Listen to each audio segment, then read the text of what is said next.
Hello and welcome back to day 41 of the 100-day Geography GCSE countdown. Today we are thinking about river erosional and depositional landforms. Please do subscribe if you are enjoying these, finding these useful. Just appreciate the effort because it's a lot of effort putting these together for you guys. So please do subscribe and let's get going. River landforms. Meanders. Meanders are the wide bends of a river found mainly in lowland areas. They are the most efficient channel for a heavy laden river as it flows over fine sediment on very gentle slopes. Meanders are constantly changing their shape and position. This is a result of the process known as lateral or sideways erosion and deposition in the river channel. The main features and processes taking place in a meander. The thalweg is the line of fastest flow velocity within a river. It swings from side to side, causing erosion on the outside bend and deposition on the inside bend of a meander. Over time, this process of erosion and deposition causes meanders to migrate across the valley floor. Pools and rifles. Meander streams carrying coarse sediment may develop alternating deep sections called pools and shallow sections called rifles. Pools are usually found on the outside of the bends of the meander, where during periods of high flow, the faster flow erodes a deeper channel. Rifles result from the deposition of coarse sediment at times of high flow. They are characterised by more turbulent, slower flowing water. During low flow conditions, however, water tends to flow more slowly through the pool section, depositing fine, muddy sediment. Under these low flow conditions, water may flow slightly faster in the rifle section, accounting for the lack of sediment here. This is what you are most likely to see when conducting field work. Oxbow lakes. Over time, as meanders migrate across the valley floor, they may start to erode towards each other.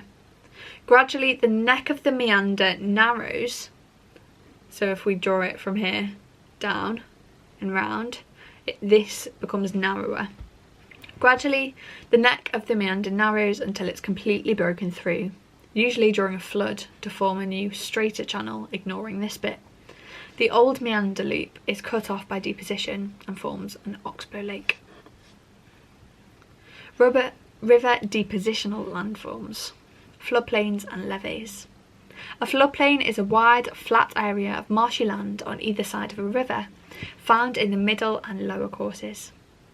Floodplains are made of alluvium, a sediment, silt, deposited by a river when it floods. Floodplains are used for farming as the soils are very fertile. There are two processes responsible for the formation of a floodplain. Firstly, meanders migrate across the floodplain due to lateral erosion. When they reach the edge of a floodplain, they erode the valley side, known as the bluff. This explains why floodplains are very wide. When the river floods, it deposits silt, creating a very flat floodplain. Layer upon layer builds up over many years to form a thick deposit of fertile alluvium. A levee is a raised riverbed. Levee in French means rise, found along a river in the lower course. It is formed by flooding over many years. A ridge of sediment is deposited naturally to build up the levee. During low flow conditions, deposition takes place, raising the riverbed and reducing the capacity of the channel. When flooding occurs, water flows over the sides of the channel. Here, the velocity of the river decreases rapidly, leading to deposition of sediment on the riverbanks. First, the coarser sands are deposited, and then the finer silt and mud. Gradually, after many floods, the height of the banks can be raised as much as 2 metres. And then estuaries. In the UK, most river mouths form wide tidal estuaries, especially in areas where sea levels have risen. Estuaries are transitional zones between river and coastal environments and are affected by wave action as well as river processes. The main processes operating in estuaries is deposition. During a rise in river tide, water is unable to be discharged into the sea.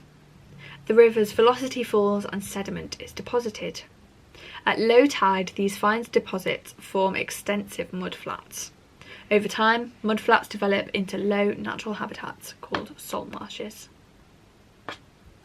And that's everything we're going to think about today. I'm going to leave you with the question: explain how processes of erosion and deposition cause river meanders to change over time. So think about your oxbow lakes, think about the difference in meanders and how they move, think about your pools, your rifles, and I'm going to leave that there. So thank you so much for watching, and I will see you tomorrow for day 42, I think. Yeah, see you tomorrow. Bye guys.